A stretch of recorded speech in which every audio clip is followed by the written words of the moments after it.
I do notice if someone says something negative about their painting, I think it's something that they feel about themselves. So I always try to make them see how good and amazing their artwork is.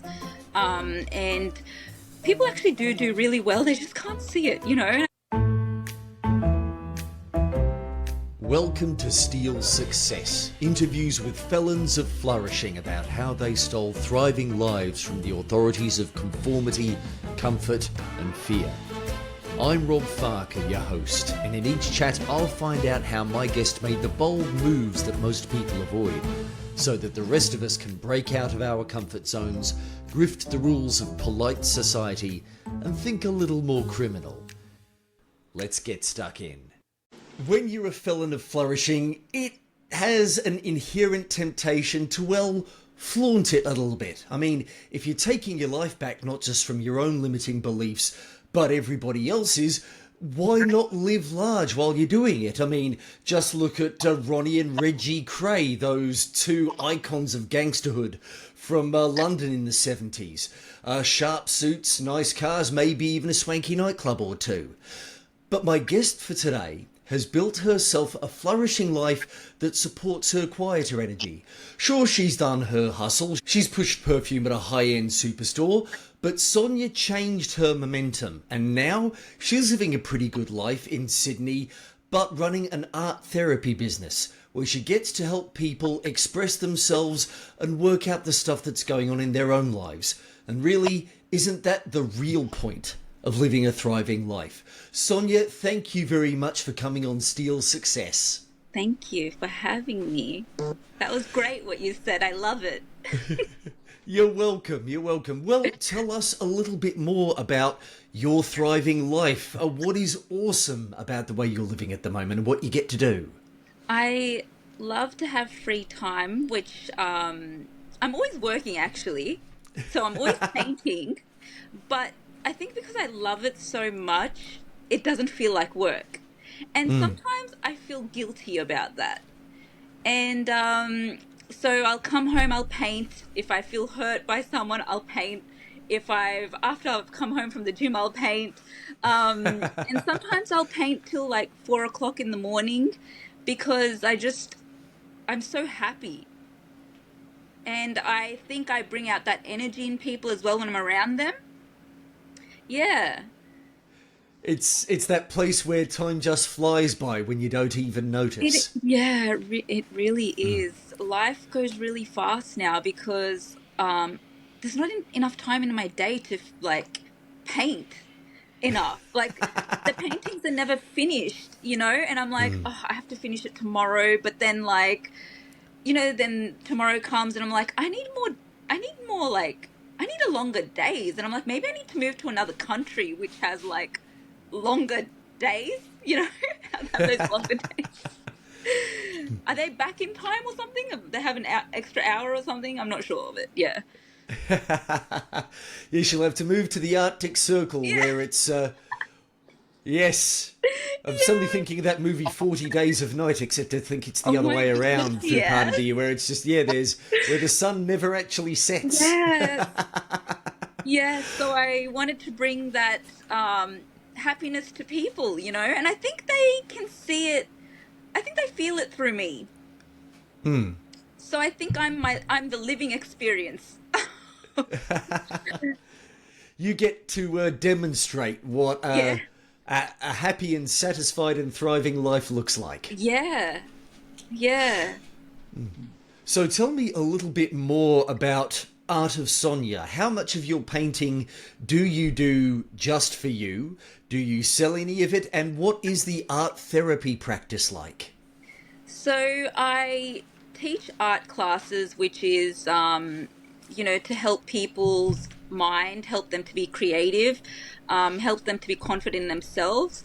I do notice if someone says something negative about their painting, I think it's something that they feel about themselves. So I always try to make them see how good and amazing their artwork is. And people actually do really well. They just can't see it, you know, and it makes me sad. But I sell a couple of my paintings as well, and I do a lot of commission artworks. When I worked in my perfume the perfume era. I used to paint a lot for myself, but now I'm selling a lot more, and I'm like kind of making more artworks that people would like, but also I like. I do get some messages on Facebook that are like, do you just paint this because you like kind of just saw it and you like it, or is this something that you like? And I was like, well, I actually like what I'm painting, and I have to have that connection to the painting to paint it. Because if I don't have the connection, it won't work for me. Yeah, so I have to have connection with the painting. Fantastic. And it's not that connection isn't hard to come by, even if you are working on commission? When I'm on commission, like, yeah, actually, I do. When they ask me to paint something, I actually learn about the artwork. I learn about what it's somehow I end up attracting what they're painting, and I start to learn about what they wanted me to paint, if that makes sense. And then I'm like, I get inspired. I'm like, wow, this is actually really cool what they wanted me to paint. I kind of get it now. I kind of, vibe with it. That is incredible. I'm glad Yeah. to hear that you can, no matter what you're doing, it's always a piece of self-expression and an Yeah. act of learning as well. Yeah. Yes. Learning, even for myself. And I don't judge people because I think art doesn't judge. And I love like different people from different walks of life, different cultures, different food.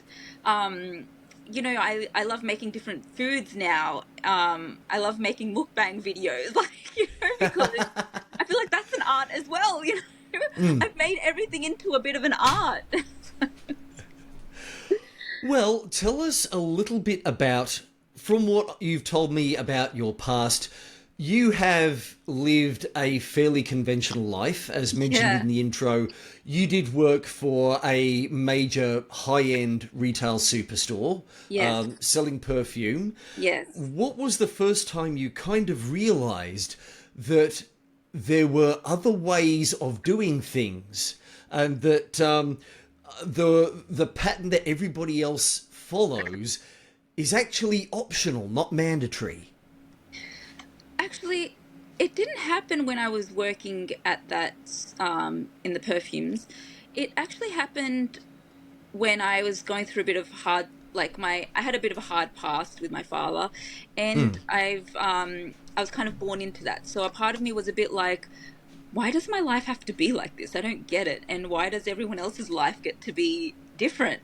So I started to like explore, read about books on the mind and stuff. And that's when my mind really started to expand. And I was like, oh, I can actually change my life through thought. I still think negatively every now and then, but most of it's positive. I think more so because I get to do something I love, so that just kind of overpowers the negativity. And I think I've have a bit of a strong belief in myself. It may not seem like it to some, but deep down I do. When I come home to myself, I know what I want. I know where I'm heading. I know how I want things to look, and so I've already kind of got that sorted with myself. But yeah, I think I just kind of realized it when I was going through a bit of hardship at home with my father.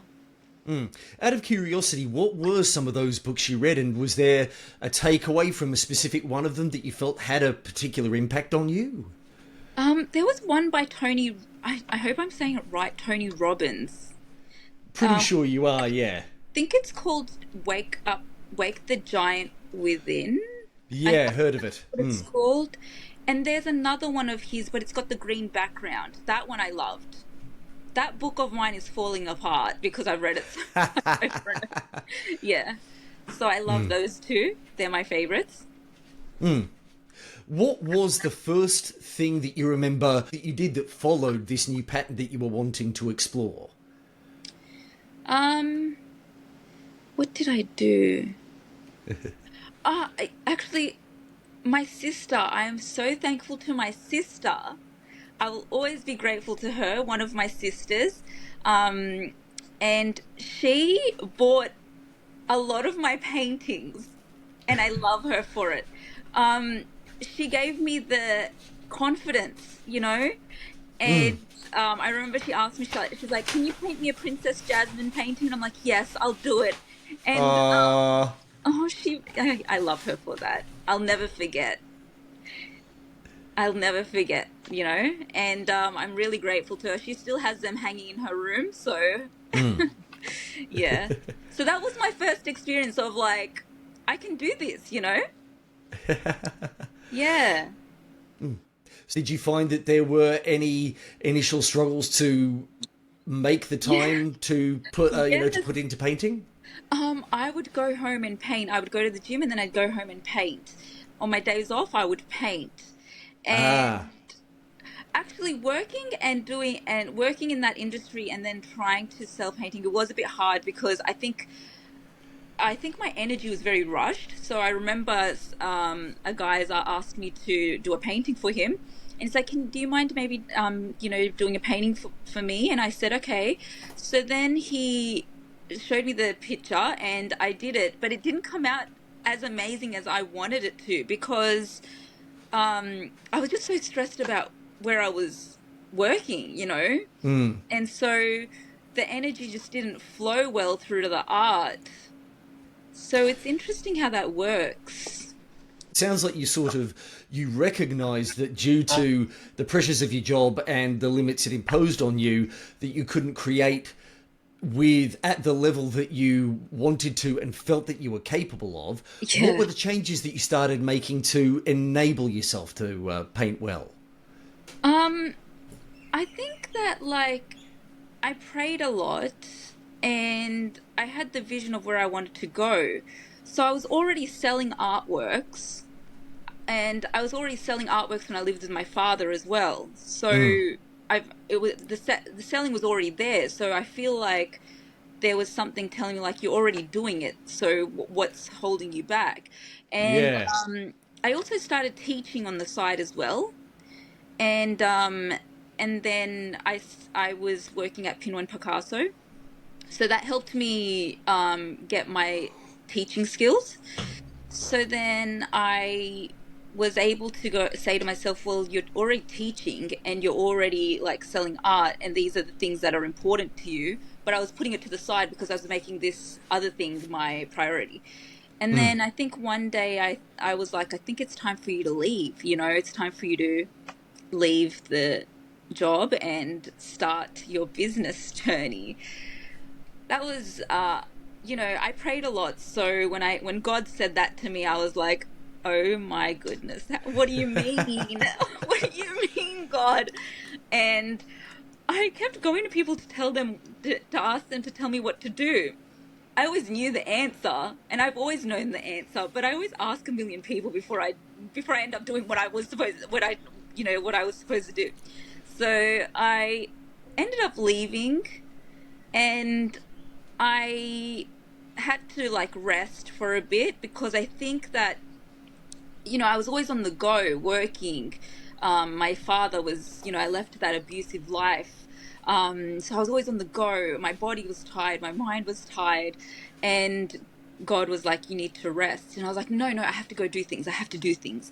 And I just heard, no, you're okay. Rest. You need to rest. And resting felt amazing. And that's when I was like, this is the life I want. I want Well, rest. I want a uh, peaceful life now. yeah, yeah. I think it's something that a lot of folks either they don't heed that call when they hear it, or they just genuinely don't Yes. feel like it's an option for them. Now, one Yeah. thing I did want to ask, because I'm sure there are people out there who don't know what Pinot and Picasso is. So, can you tell us a little bit more about that? And how did you get the job teaching art there? That is a place where you can sip and paint. So someone teaches you how to paint, and everyone else comes in and has the champagne and paints with me. It was fun. I liked it, I enjoyed it. And I met so many amazing people there. And you get to eat and drink and, have fun. And then I had to clean up everything after. Oh, yes. The downside of the That job, was, yeah. yeah, that was the downside. But I learned a lot. I enjoyed it, and I got the job. I applied for it myself actually because I don't know, like I was already selling art, and let's be honest, like a bit of my ego came in the way, and I was like, do I really need to teach people? Like, I don't want to do this. But it's interesting how everything aligns itself because now I teach people. Mm.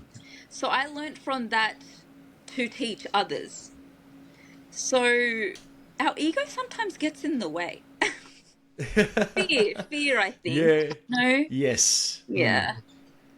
Yeah. And when I went in, I didn't expect to get it because I was like, when you've come from a hard lifestyle, there is a bit of negativity that you go through where you're like, maybe they won't like me, maybe it's okay, I can just do it on my own.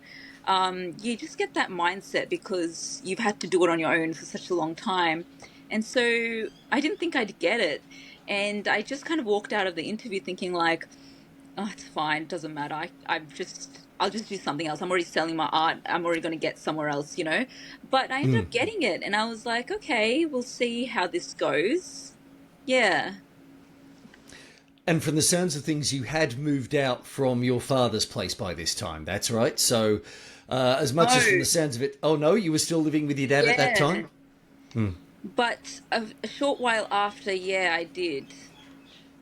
Okay. Yeah. And that was, you'd then, but by that stage, you had at least quit the job at the superstore and you were working basically your No, main source of income. Oh no. I Are was you working working both. both? Yeah. Ah, okay. I was working both. That was heavy too. Yeah. So, where were you at in terms of your art business, such that you felt like you could leave the day job behind and pursue it more intensely, more passionately, put more of your time into it? I had a lot of savings saved from my other job, and so that's why I had a bit of time to just relax and, just calm myself down first. Mm. And then I started to sort of, I was promoting a lot of my stuff on my Facebook and stuff, and people would DM me, and I was like, oh, people actually like painting.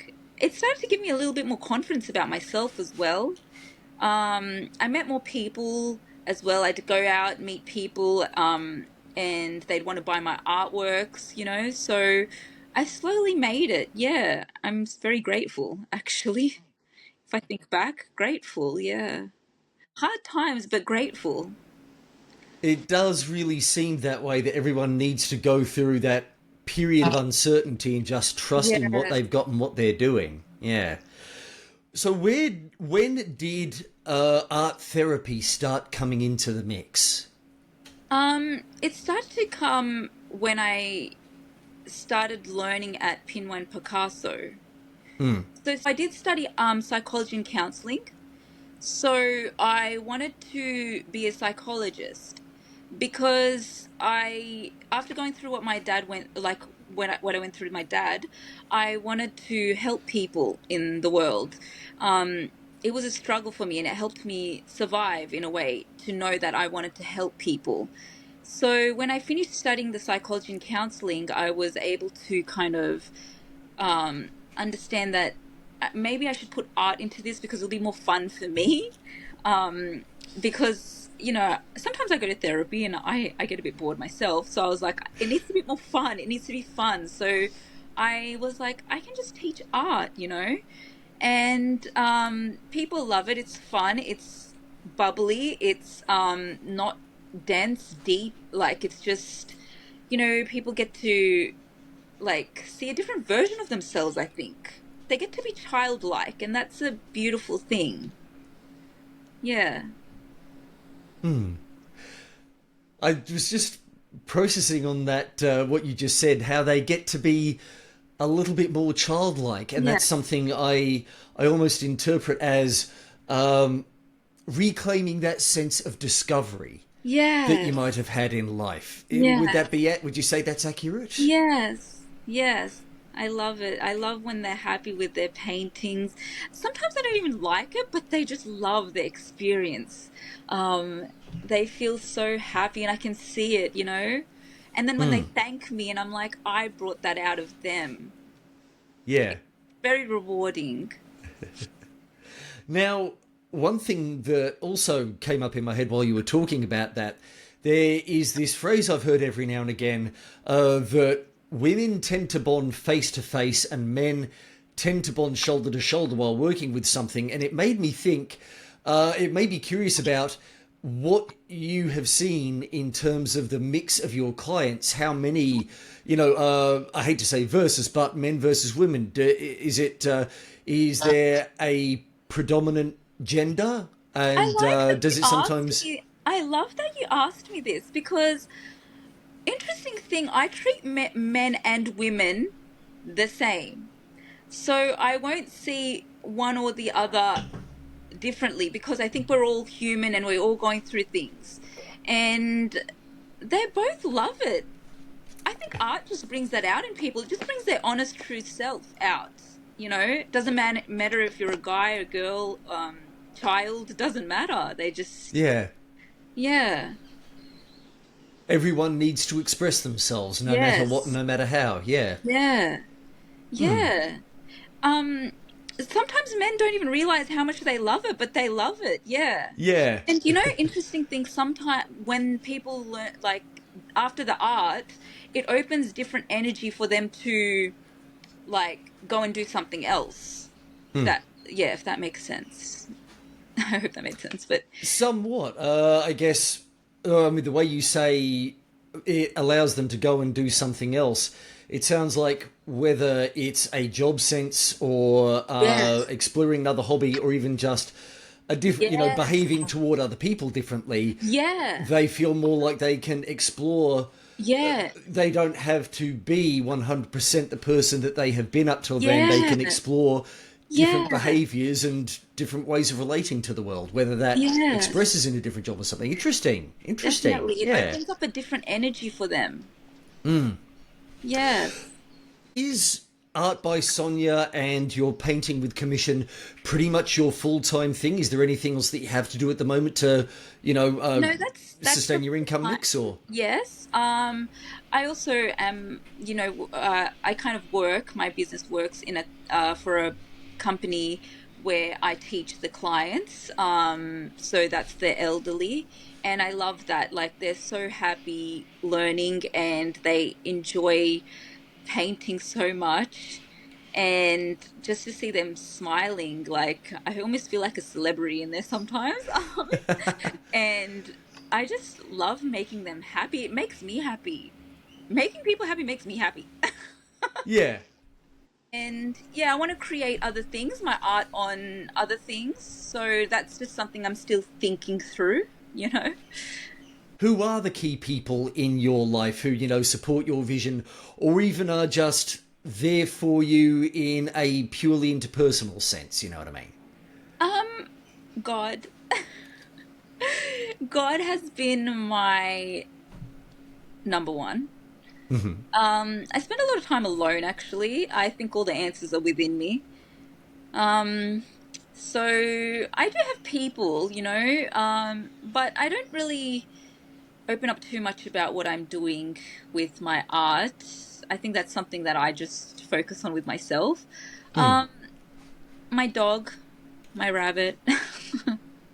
Yeah, so I think I need to be alone when I need to focus. So I go by the ocean a lot. I go for walks a lot. I run. I'm very active. I go to the gym a lot. And I've been going to the gym for many years, but specifically I go to the gym for my mindset. Yeah. Um, that's why I specifically go. You mentioned that, you go to the gym for mental reasons rather than physical. What do you find the benefits are? I don't. So when me and my brothers and sisters, when we lived through the hard stuff with my father. That's another whole story. But um, I remember we would go to the gym all the time. My brother would go to the gym every day. He would go to the gym all the time, and he kind of inspired me to go. And we started to go together. We'd always go to the gym together. Christmas, Easter, everything. Sad times, happy times. We'd always be. And I'd train with his friends. We'd all train together. So I think I learned a lot about the gym. And there was a time where I was like, I need to be this fit and I need to be at this size, and but eventually that all faded, and it was like, this I'm going because I need to keep my mindset like clear. Um, I don't know why, but I think it's become a habit maybe. Well, there are certainly worse habits to have, let me Yeah. tell you. Yeah. Yeah. Is there anything on the horizon that you're looking forward to? Yes, I want to have an art exhibition. Oh, fantastic. And my art exhibition will be like about sort of the monopoly money, how money sort of, because like I'm in a place where I feel happy, and I think doing something I love, money wasn't like the drive, you know? I think doing what I love like just brought in the money, I feel like. And so yeah, that's what the exhibition's about. And I was looking at some of those, Monopoly money themes where, Bugs Bunny's running with the like cash in his hand and stuff. So I've got some paintings I've done. I just need to find a venue now, a place to have it. Ah, right. Yeah. So so the the current challenge Yes. is finding a place to exhibit. Yes. I'm excited. I had another exhibition like maybe 2 years ago. It was one of the best days of my life. I had it on my birthday. That day was the best day of my life. I think when you do things you love, like good other good things just happen. Yeah, yeah. It's a tough thing sometimes when you feel like money is limited. You do feel like you have to be mindful of it and do things that are going to bring it in, and just trying to start it from a place of love and the things that you just like doing anyway feels almost a struggle, because you don't know who is going to be out there. If there are going to be enough people out there with enough money who'll be able to pay you consistently that you can sustain what you're doing. Yes. So, it does sound like it's a wonderful thing that you Yes. found that. And like I think being in hardship from a young age helped me to kind of grow. I'm not gonna lie. I think that helped me a lot. It helped me be street smart, I think. Tell me a little bit more about that word street smart, because it's something that I associate with being out. I mean, we're talking about this podcast is called Steel Success, you know what I mean? So to me, street smarts is more of a bit of an urban awareness and knowing about the parts of society, or at least knowing how to interact with those parts of Yeah. society that people don't, Yeah. people of a, oh god, what's the word I'm trying to find I here? know what you're saying. People of a sensible middle class kind of don't have to think about it, tend to look Yes. down their I know nose upon the. exactly what you're Yeah. saying. So is that how you see that word street smart, and what was your Yes, experience of getting those smarts? I won't say everything, but I've been a bit Of rebellious. course. Some things.